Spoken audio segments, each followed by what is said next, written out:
The film opens on February 25, 2004, with Catherine in London facing charges for leaking classified information under the Official Secrets Act. The story then rewinds to a year earlier in Cheltenham, England, where Catherine and her boyfriend Yassar share an intimate moment. That morning, Catherine watches a news interview where the British Prime Minister advocates for a war against Iraq due to alleged secret production of weapons of mass destruction by Saddam Hussein. Then frustrated Catherine, who knows the government is disseminating unverified information about Iraq, Yassar tries to comfort her. After breakfast, they both head to work, Yassar to a cafe, and Catherine to her government job as an intelligence officer. Catherine and her colleagues, skilled in several languages, are tasked with intercepting conversations of high-ranking officials from various countries. One day, she is ordered to report on a conversation she intercepted from the Chinese government. However, she also receives an unexpected email from the CIA about a US-UK collaboration to pressure other UN members into approving the war against Iraq. Her colleague Andy advises her to ignore it and focus on her work. Meanwhile, Yassar, an immigrant from the Middle East, has to report his immigration status at the police station weekly. Catherine learns one evening that the British Prime Minister and US President George Bush have agreed to wage war against Iraq, needing only 9 more UN votes. Fearing the potential victimization of 30 million Iraqis, she shares a CIA email she received with an old friend from an anti-war organization and asks for help to prevent the war. The friend agrees to assist and requests a copy of the evidence. The next day, Catherine secretly copies an email onto her office's hard drive, prints it, and quickly delivers it to her friend after work due to an electronics ban at her office. 2 weeks after the British Prime Minister and the US President agreed to initiate a war against Iraq, protests erupted across England with over 1 million participants. Concurrently, a journalist named Martin Bright appears at the Observer's office in London. Martin is abruptly called to a parking lot by a co-worker from an anti-war group. He receives an anonymous email outlining US war strategies and is urged to reveal this to shed light on the US-UK conflict in Iraq. Despite initial doubts about the email's validity, Martin chooses to confirm it. He later shares the email with his colleague Peter, who also questions its authenticity. Despite their skepticism, Martin and Peter choose to probe the email's validity, understanding its potential news value if genuine. They seek advice from a global security specialist who affirms the email's legitimacy, highlighting secret codes often used by the CIA in global communications. For additional confirmation, Martin reaches out to Ed Voliemi, a US-based journalist and fellow anti-war supporter, who agrees to assist in verifying the name of the CIA leader mentioned in the email. While watching news about the Iraq War, Kate notices the prevalent anti-war sentiment. She regrets leaking confidential emails, especially since public opinion was already against the war. She tries to retrieve the leaked email from a friend, but it's no longer available. Realizing she can't undo her actions and that the email will eventually be widely circulated, Kate becomes increasingly worried. The next day, Ed tries to contact the CIA head but is denied due to a missing secret code. Unfazed, he meets an old friend, a former CIA agent, and gets the code. That night, he uses the code to successfully contact the CIA leader. He is surprised when the leader's name matches the one in the email. However, when he questions the leader about the email detailing a plan to pressure the UN into approving the Iraq War, the call ends abruptly. The following morning, Ed shares his findings with Martin and the rest of the staff at the Observer. The authenticity of the email is confirmed, prompting Martin to seek approval from his superiors to publish the news. Initially, his request was denied due to the publication's pro-government stance. Despite their usual support for government policies, the significance of the news prompts a reconsideration. After much debate, they decide to proceed with the publication. Kate's worst fears come true when the leaked CIA email is published in the newspaper. She panics and rushes home, where an officer reassures her that she won't be identified as the leaker since her name wasn't mentioned in the news. Concurrently, at the Observer's office, Martin is lauded by his colleagues for the published news, which significantly boosts their ratings. He also receives numerous interview requests from prominent American TV stations like CNN and Fox, gaining recognition for uncovering a shocking government secret. However, amidst the celebrations, one station unexpectedly cancels their interview with Martin without providing a clear reason. Subsequently, all the TV stations began to cancel their interviews with Martin. The staff was baffled, and upon inquiry, one station suggested the leaked email might be a hoax. Martin, who had verified the email's authenticity, was stunned. Upon rechecking, he discovered a typo in the article. It was written in British English instead of American English, causing some words to have different meanings. This error led to a drop in their media ratings due to accusations of spreading false information.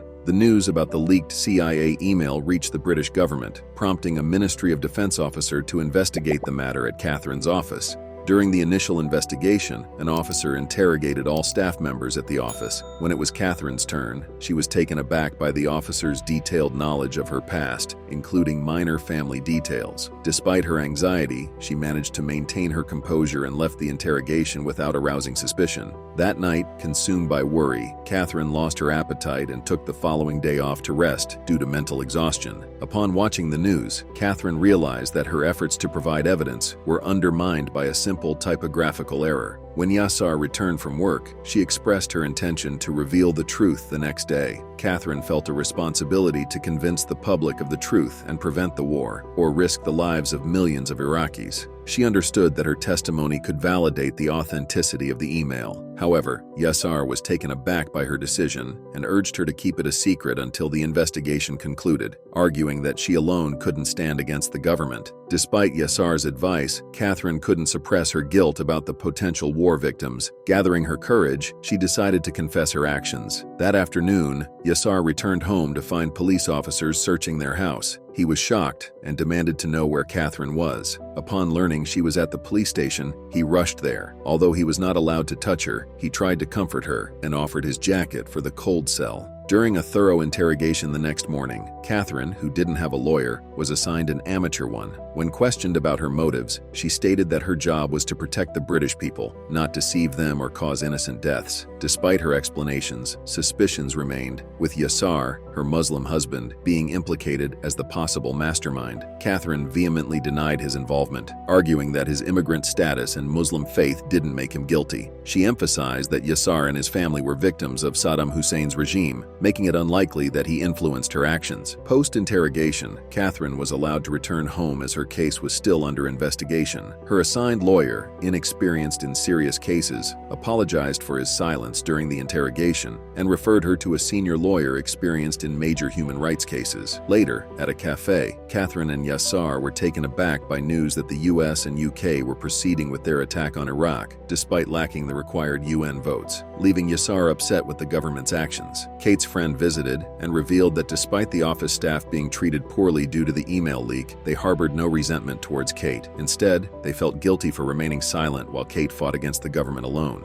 On March 20th, 2003, Kate's fears materialized as America began bombing Iraq, claiming it was for global safety. The attack resulted in hundreds of innocent Iraqi civilians losing their lives. Witnessing the casualties, Kate was devastated. Her fear of revealing the truth had indirectly led to the loss of many lives. The Observer's staff also felt remorseful, realizing that their typographical error had prevented them from potentially saving hundreds of lives. The following day, a distressed Kate, unable to call her husband due to her phone being tapped, was advised by Yassar to consult a senior human rights lawyer, previously recommended by her initial lawyer. That afternoon, she met with the lawyer Ben Emerson and his colleagues. Instead of receiving support, she found herself under intense questioning, even implicating Yassar as the possible instigator. She insisted that her actions were solely her own, driven by her moral opposition to the war. After the questioning, Ben reassured her, explaining that such questions might be used against her in court, and she needed to stay composed to effectively handle them. After Catherine left, Ben and his colleagues strategized on her case. Given the severity of her offense, they concluded that her best option was to plead guilty for a reduced sentence. On her way home, she noticed she was being followed and informed Yassar. Frustrated, Yassar expressed his desire for a peaceful life, indifferent to the political situation.